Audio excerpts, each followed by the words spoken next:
mu defaat ne ñii comme xamuñu luy droit mel ni ñu ko bëggoon a fooy conseil constitutionnel dafa mel ni ñoo wuyu waat lan lañu mën a defal comme jàngat parce que moom ñëw na juridiquement mais politiquement ak yéen mébét bi ngeen gis ba ngeen amoon est-ce que jàpp ngeen ne décision conseil constitutionnel bi satisfaire na leen. alors xam naa ni ça peut paraître incongru may def science de gestion war a jàngal ku nekk doctorant en droit parce que li mu wax nii c'est un parti pris flagrant dafa carrément dinaa ko démontrer Amadou Ba loi interprétative bi mu déposé lan la wax ci article premier bi mu ne moom déggin bi mu am ci loi d'amnistie loi initiale bi regardez ce qu'il a dit lisez mu ne donc des faits bu mun a am qualification criminelle wala délictuelle dañ leen di amnistier bu fekkee ne dañu am se rapportant à des manifestations politiques donc loi Amadou Ba bi bu jàlloo dinañ amnistier crime bu fekkee ne dafa lié ak manifestation. mais moom il disait le contraire. non Amadou Ba. j'ai dit mais nag conseil constitutionnel nag loolu la ko wax loo. j'ai dit li muy wax nii. j'ai dit si Amadou Ba alinéa 1 wu li mu demandé. li tax mu annulé même dans le considérant 31. conseil constitutionnel loolu la wax loo Amadou Ba li muy wax nii loolu la ko wax loo. tax mu ne ko mu rejeté parce que mu ngi koy naan considérant pour sens de l'alinéa 2 de la loi attaquée mooy loi Amadou Ba bi les faits tenus pour criminels d'après les règles du droit international, notamment l'assassinat, le meurtre, le crime de torture, les actes de barbarie, les traitements inhumains, cruels ou dégradants, sont inclus dans le champ de l'amnistie lorsqu'ils ont un lien avec l'exercice d'une liberté publique ou d'un droit démocratique. xam nga dañ ne maanaam loolu li nga wax nii loolu ko conseil constitutionnel xaar leen rek dañ ne tubaab mbind la xam. Amadou Ba peu importe li mu wax li mu bind moom ak ay nitam. mooy ni au sens de Amadou Ba ni mu déggee loi amnistie initiale mooy ni li ñu amnistie mooy képp code crime ak délit boo xam ne à la limite politique la da ko njëkkoon wax ni exclusivement politique ont une motivation exclusivement politique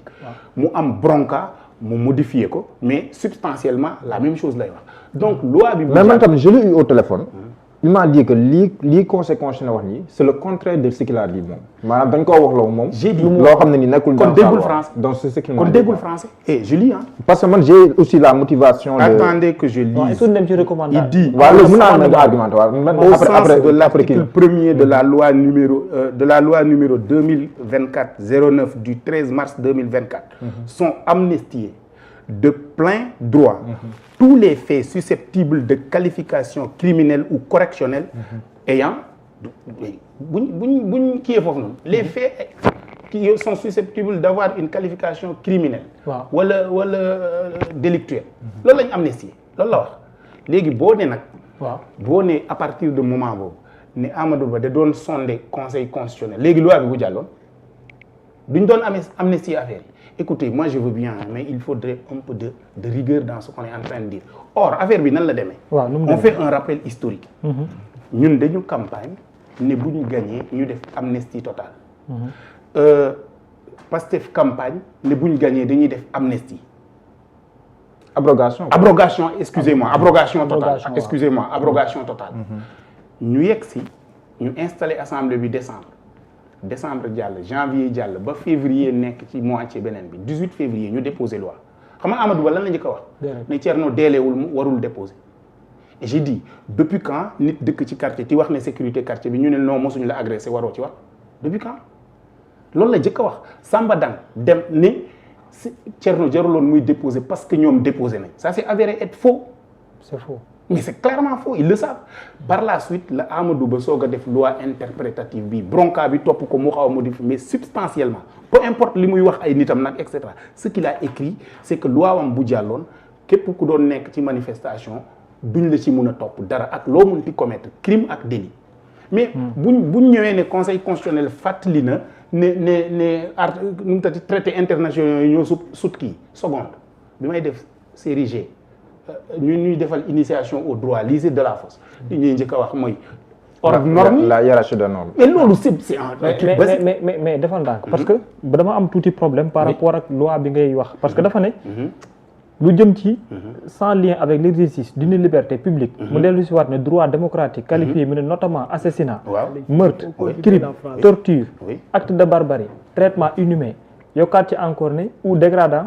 mu ne même si ces faits se rapportent à des manifestations quelle qu'en soit la motivation et indifféremment de leurs auteurs waaw est-ce que léegi liiral depuis le début ba ci non yow foo nekk c'est 31. non voilà maa ngi ci Amadou Ba amendement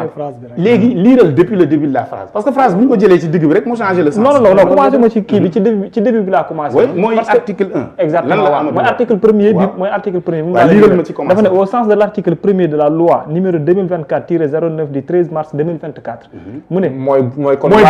bu njëkk ba amnistie bu njëkk ba. waaw moom lay expliqué en ce sens là waaw moom lay xam nga dafa dugal amendement bi laa lay liiral bu mu moo nekk ni mooy article premier bi conseil constitutionnel ne waaw moom laa lay waxal nee na mu ne xaaral ma wax ko sax ci wolof parce que mooy gën a yomb mu ne lu mu mënti doon bu dee manifestation la mu ne exercice mu nekk assassinat wala mu nekk meurtre wala mu doon crime wala torture wala tout acte boo xamante ni barbarie la traitement inhumain cruel ou dégradant même si ces faits se rapportent à des manifestations quelle qu'en soit la motivation et indifféremment de leurs auteurs. Comprendre nga mu yokkaat fi que ne au sens de l'article 3 la loi 2024-09 du 13 mars 2024 l'amnistie se préjudice